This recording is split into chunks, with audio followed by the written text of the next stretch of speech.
Well, greetings and welcome. This is Pastor Eric from Zion Lutheran Church in beautiful and blustery Redmond, Oregon. Good to be with you on day 9.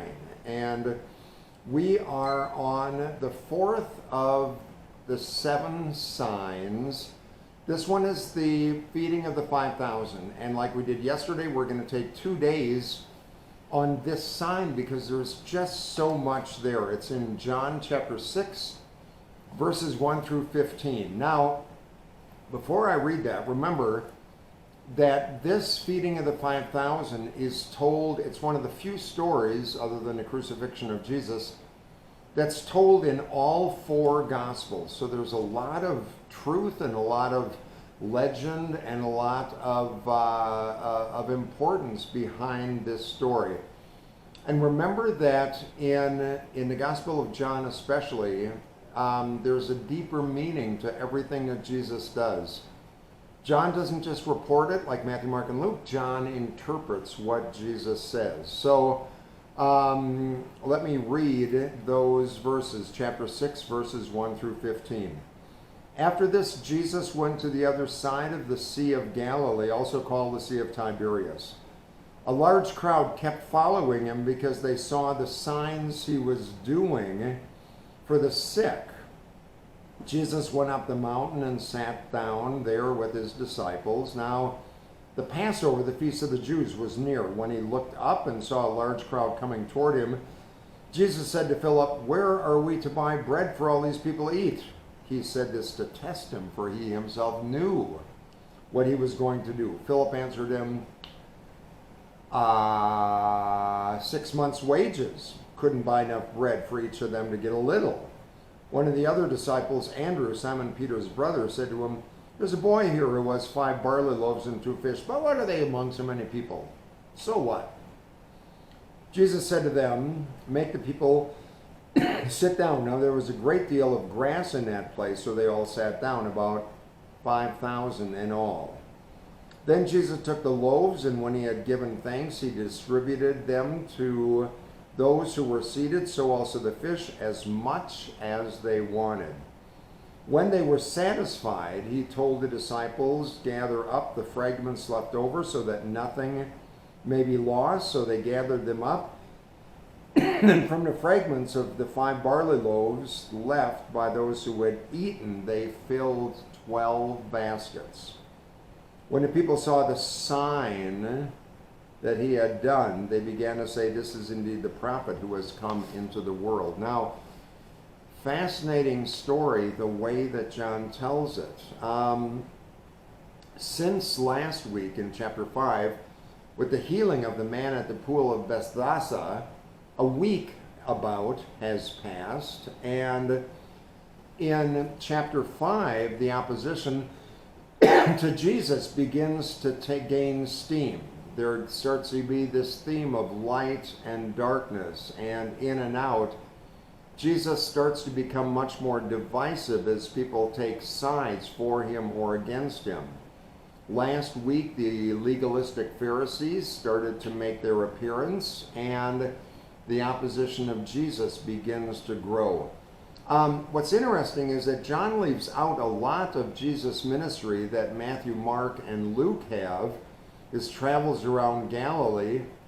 Part of the reason John leaves it out is because it's already been written about. Matthew, Mark, and Luke had been around for maybe 25 years by that time, and so John thought, well, if Matthew, Mark, and Luke wrote about it, I don't need to write about it because it's there. John, remember again, these things are written that you might believe that Jesus Christ is the Son of God, the Son of the living God, and that believing in him you might have life in his name. So John is interested in the interpretation and the proclamation of these events, not necessarily just reporting them. So Jesus goes to the other side of the lake. It doesn't say so, but we kind of presume that Jesus and the disciples got into a boat and went to the other side. They had had their first teaching experience in chapter 5, the man by the pool. They're tired. They get into the boat, presumably. It doesn't say that, but presumably, and they go to the other side, and the crowd followed them. Doesn't say this either, but presumably they walked around the lake. It's not in the text, but it's presumed And why were they following him? Because they saw this healing, not because they believed in him, but they were following Jesus because of his miracles. Notice that Jesus goes up the mountain, partly because they needed some rest. They'd had a busy time, but also partly because when they go up the mountain, that signifies something's going to happen. Mountains were places where the experience of God was revealed. Mount Sinai, Mount Horeb, all that kind of stuff. Mount of Transfiguration. Mountains are where things happen. So they go up the mountain and sit down. It's the time of the Passover, which means that it's just an interesting note. Jesus is always around at the time of festivals where there's people from all over. Jerusalem was not that big of a town, but during the time of the festivals, all of the town folk, all of the country folks, all the ranch people, all came in to the city. And at the festivals were not only lots of people, but also lots of remembrances of what God had done for them. They gathered in festivals to celebrate the leading and guiding of God. And so it was a searching and reflective kind of time. So all of these people were around, having seen this healing. They're wondering what Jesus is going to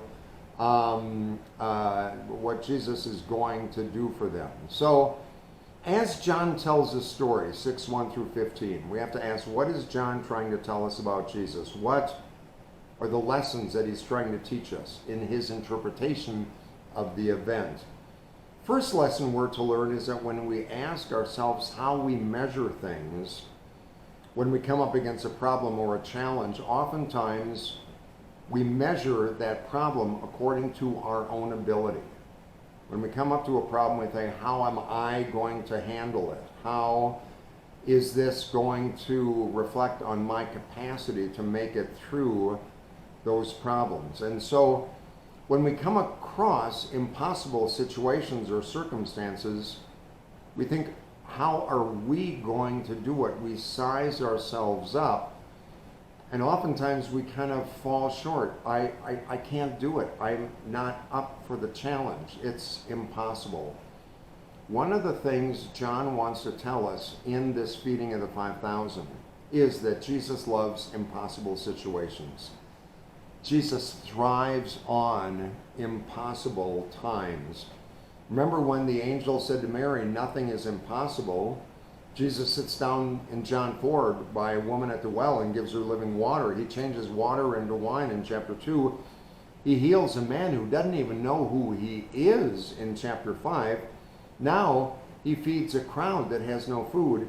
Later he raises Lazarus from the dead. Jesus loved impossible situations. So as we get into this for today and tomorrow, think to yourself, what in your life is just an impossible situation? What are you facing that just seems to be more than you can handle? If you only look to what you can do to face that impossible situation, you probably come up short. The disciples looked at it and said, we don't have enough bread. We can't work for 6 months to get the bread to feed these people. There's 2 fish. What are we going to do with that? But then when you think of your own resources to handle situations that you are facing, think about how God might be able to handle it. I mean, if God is, which God is, all-powerful, exceedingly present and able to do things with us, then nothing is impossible. Jesus wasn't worried about this impossible situation. In fact, he welcomed it. In fact, he even played with them. He knew what he was going to do. He says, so, where are we going to get bread to feed these people? Because he knew what he was already going to do. He knew what he was going to do. So he kind of puts the onus on them. Think of this maybe. What in your life have you decided in your life that is too big for you to handle? Have you also thought it's too big for God to handle? Have you thought some of the problems or challenges that you're facing are just too big for God to handle? That's what Philip and Andrew thought. It's too big for us to handle. We got Jesus with us, but Is he going to be able to do anything about this? Another question with Peter and Philip and Andrew is, what do I need to do for God to work in me? They didn't ask that question. If they did ask that question, if their fundamental outlook was, what do I need to do to have God work through me, it would have been a totally different kind of response that they would have had to Jesus. So, biblical insight that we get from this story, the first one we'll look at more tomorrow, is think about what you have, the issues you're facing, think about the resources you have, and offer what you have to God and see what God can do with it. Okay? 5 loaves and 2 fish, that's nothing. But when it's offered in the hands of a loving and gracious God, it does amazing things. So it's a picture, the first picture that we have of this is what God can do when we trust God with what little we have. Like David and a little sling, and the little boy in this story with his lunch. We often wait until we have something for God to work with. This story tells us, let's offer to God what we have. What we have, what meager resources, what meager response we might have, offer it to God and see what God might do with it. That's the first insight from this story. So I'm going to read for April 15th, the Jesus Calling, and then we'll have that as our closing kind of devotion or prayer. Let me read that. Jesus says, trust me and don't be afraid. Many things feel out of control.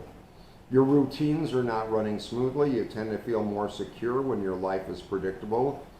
Let me lead you to the rock that is higher than you and your circumstance.